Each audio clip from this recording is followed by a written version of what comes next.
BRS MLC Kavitha ఇంట్లో ED సోదాలు కొనసాగుతున్నాయి. కవిత హైదరాబాద్ నివాసంలో 4 గంటలుగా తనిఖీలు చేస్తున్నారు. ఢిల్లీ లిక్కర్ స్కామ్ కేసుకు సంబంధించి ఢిల్లీ నుంచి వచ్చిన 12 మంది అధికారులు సోదాలు చేపట్టారు. ఈడీ జాయింట్ డైరెక్టర్ నేతృత్వంలో దాడులు జరుగుతున్నాయి. సోదాలు చేస్తున్న వారిలో 2 మహిళా ఈడీ అధికారులు ఉన్నారు. ఇప్పటికే కవితకు చెందిన 2 ఫోన్లను సీజ్ చేసిన అధికారులు ఆమె స్టేట్మెంట్ను రికార్డ్ చేస్తున్నారు. మరోవైపు సోదాలు రేపు ఉదయం వరకు కొనసాగే అవకాశం ఉంది. కవిత స్టేట్మెంట్ను ఈడీ అధికారులు రికార్డ్ చేస్తున్నారు.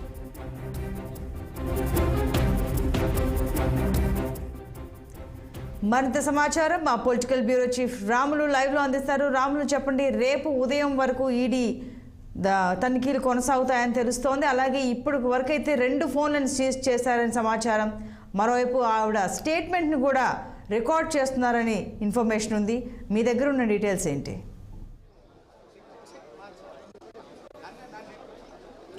గుడ్ ఈవినింగ్ సంతోష్ని. బీఆర్ఎస్ పార్టీ ఎమ్మెల్సీ కల్వకుంట్ల కవిత నివాసంలో సోదాలు జరుగుతున్నాయి. ప్రస్తుతం మనం కవిత నివాసం వద్ద ఉన్నాము. కవిత స్టేట్మెంట్ కోసం అంతా కూడా విచారణ చేస్తున్నారు. అసలు ఎలాంటి డాక్యుమెంట్లు వాళ్ళు పరిశీలిస్తున్నారు, ఏ విధమైన సమాచారం సేకరిస్తున్నారు మాత్రం ఇంకా మనం వెయిట్ చేయాలి. ఇది రాత్రి అర్ధరాత్రి వరకు కూడా కొనసాగే అవకాశం ఉందని తెలుస్తా ఉంది. అయితే ముఖ్యంగా ఇది రాత్రి అర్ధరాత్రి వరకు కొనసాగే విషయంలో ఈ సోదాలు కొనసాగుతున్న పరిస్థితి నెలకొంది. ఇప్పటికే కవిత ఆర్థిక లావాదేవీల పైన కూడా ఆరాధిస్తుంది. 2022లోనే జూలైలో లిక్కర్ స్కామ్ వెలుగులోకి వచ్చింది. దాదాపు 6 నెలల తర్వాత మొదటిసారిగా విచారణ అధికారులు కవిత నివాసంలోనే దాదాపు 7 గంటల పాటు సిబిఐ అధికారులు విచారించారు.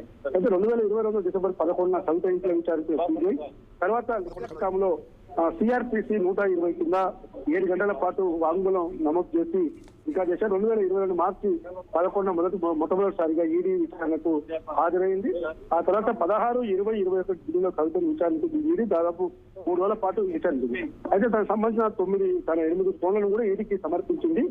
ఈడీ సిబిఐ దాఖలు చేసిన ఛార్జ్ షీట్ లో కూడా కవిత పేరు ప్రస్తావించడంతో prevention of money laundering act కింద స్టేట్మెంట్ కూడా రికార్డు చేసింది. జనవరి 5న మళ్ళీ కవితకు ఈడీ నోటీస్ ఇచ్చారు. మహిళను వ్యక్తిగతంగా విచారణ చేయడానికి సుప్రీంకోర్టులో సవాల్ చేసిన కవిత సుప్రీంకోర్టులో ఈ సవాల్ చేస్తూ సుప్రీంకోర్టు పిటిషన్ దాఖలు చేసింది. 21 మళ్ళీ ఫిబ్రవరి 21 కవితకు మళ్ళీ సిబిఐ నోటీసులు జారీ చేసింది. ఫిబ్రవరి 26న వ్యక్తిగతంగా విచారణకు హాజరు కావాలని చెప్పి నోటీసులో పేర్కొన్న సిబిఐ తర్వాత పార్టీ 1 సిఆర్పిసి కింద నోటీసులు ఇచ్చి ఆమెకు సిబిఐ నోటీసు ఇచ్చింది. దాన్ని తొలిసారిగా నిందితులుగా సిబిఐ చేర్చింది.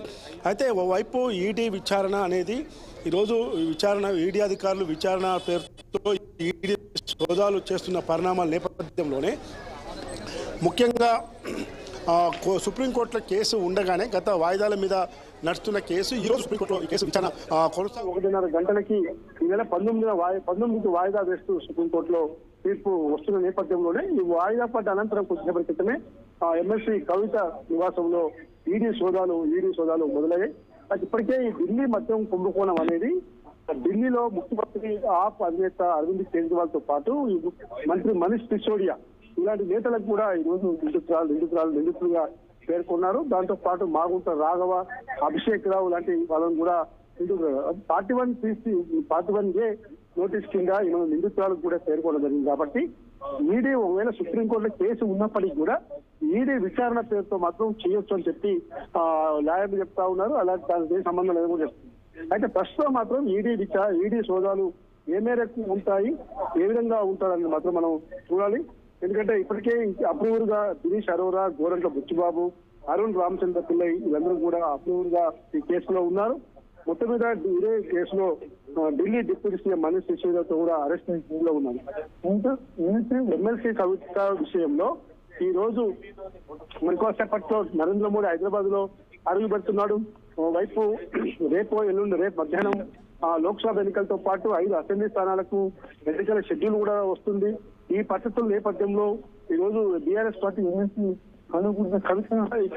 కవిత ఇంట్లో ఈడీ సోదాలు జరగడం కొంత రాజకీయంగా కూడా కొంత కలవడానికి చూస్తే ప్రస్తుత మంత్రి కోమటిరెడ్డి వెంకయ్య కూడా మాట్లాడుతూ ఇదంతా కూడా ఒక డ్రామా, ఇది కేవలం బీఆర్ఎస్ బీజేపీ మ్యాచ్ ఫిక్సింగ్ అయి ఇలాంటి డ్రామాలు నడిపిస్తున్నాయి. కవితను అసలు అరెస్ట్ చేయాల్సి వస్తే ఎప్పుడో అరెస్ట్ చేయాల్సి ఉండే, ఇంకా ఎందుకు నాన్స్తున్నారో కూడా రాములు. అర్థం కావడం అని చెప్పి ఆయన చెప్పారు. గతంలో సిబిఐ నోటీస్ వచ్చినప్పుడు కూడా చాలా మంది కాంగ్రెస్ నేతలు దాంట్లో ఒక నాటకం కోసమే నోటీసుల పేరుతో దాని పేరుతో కాలయాపన చేస్తున్నారు. అసలు కవితను ఎప్పుడు అరెస్ట్ చేయాల్సింది.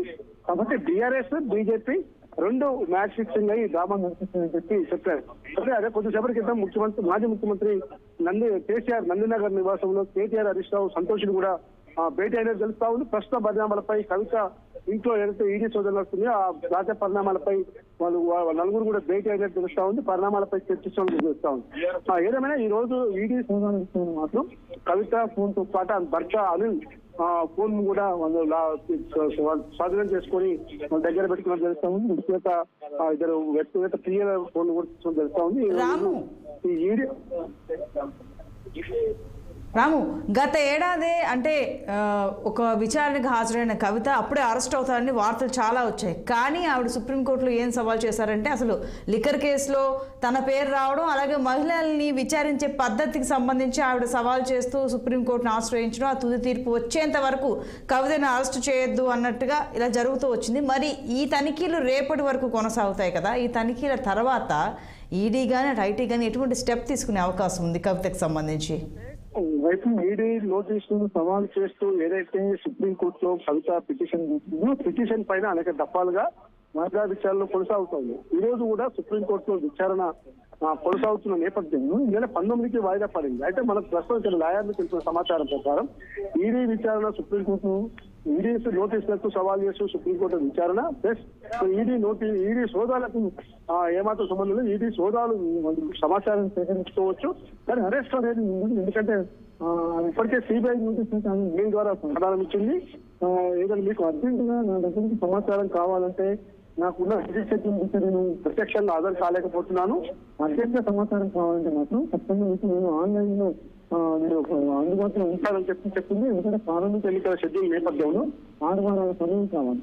కాబట్టి ఈ పరిస్థితుల్లోనే నేను అందుబాటులో చెప్తుంది. అయితే ఈ సుప్రీంకోర్టులో ఈడీ విచారణ పైన ఈడీ కేసు పైన విచారణ జరుగుతున్న సమయంలో ఇవాళ చూడటానికి కూడా భాగమేదని చెప్పి వాళ్ళ ప్రస్తుత లాయర్లు చెప్తున్నారు. కానీ అరెస్ట్ ఇంటర్నెట్ ప్రచారం జరుగుతున్నప్పటికీ ఇక్కడ ఎలాంటి సమస్యలు పోలీసు ఒక ఏ స్థాయి అధికారి కూడా ఏ స్థాయి కానిస్టేబుల్ కూడా కొంచెం కూడా ఎలాంటి వాళ్ళు కూడా లేకపోవడంతో అలాంటి పరిణామాలు కనబడట్లేదు. కేవలం విచారణకు విచారణ చేసిన సోదాల కోసమే ఈడీ అధికారులు వచ్చారు. కాబట్టి 19వ తేదీ వరకు కూడా ఈ పరిణామాలపై మనం వెయిట్ చేయాల్సిందని చెప్పి వాళ్ళు లీగల్ సెల్ ప్రతినిధులు చెప్తున్నారు. సంతోషంగా రైట్ రాము, థ్యాంక్ యూ.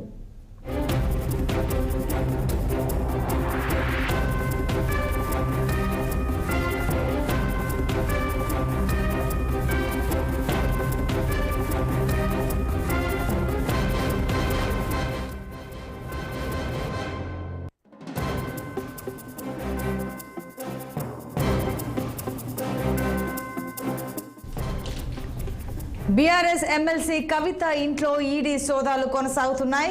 హైదరాబాద్లోని కవిత నివాసంలో 4 గంటలుగా తనిఖీలు చేస్తున్నారు. ఢిల్లీ లిక్కర్ స్కామ్ కేసుకు సంబంధించి ఢిల్లీ నుంచి వచ్చిన 12 మంది అధికారులు సోదాలు చేపట్టారు. ఈడీ జాయింట్ డైరెక్టరేట్ నేతృత్వంలో ఈ దాడులు జరుగుతున్నాయి. సోదాలు చేస్తున్న వారిలో 2 మహిళా ఈడీ అధికారులు ఉన్నారు. ఇప్పటికే కవితకు చెందిన 2 ఫోన్లను సీజ్ చేసిన అధికారులు ఆమె స్టేట్మెంట్ను రికార్డ్ చేశారు.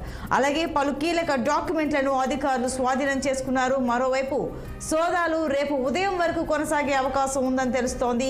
కవిత స్టేట్మెంట్ను ఈడీ అధికారులు రికార్డ్ చేస్తున్నారు.